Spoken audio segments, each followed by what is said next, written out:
Of course, Two on Your Side has reported an awful lot over the last few years about the dangers of brain injuries from sports like football and basketball. So the results of a brand new study coming out of UB this morning, they were a little bit surprising for a lot of folks.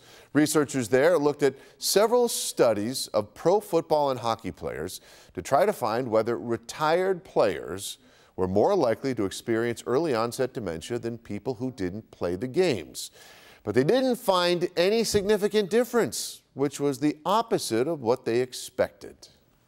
Lead author Dr. John Leddy joins me now from UB. And Doctor, this kind of seems like the opposite of what most people would think the study would result in.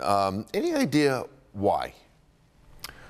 Well, I think it just goes to show that CTE, while looks like it's a real thing for some players, is not inevitable for all players. And we're not the only ones that are starting to show this. So the point we're trying to make here is that we didn't find evidence of early dementia. But you did find other health issues though, right? We did. So we found that the ex-players tended to have a higher risk factor profile for cardiovascular disease. They had higher body mass index because they weighed more.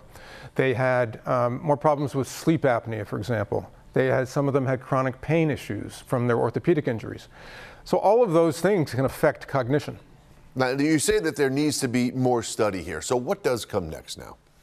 Well, what comes next is trying to identify CTE in living patients, living athletes, and then seeing how their cognition and their mental health status is compared with age-matched appropriate control patients who don't have that, and following them over time to see what happens. But you have to be able to diagnose CTE in a living person rather than just post-mortem after death.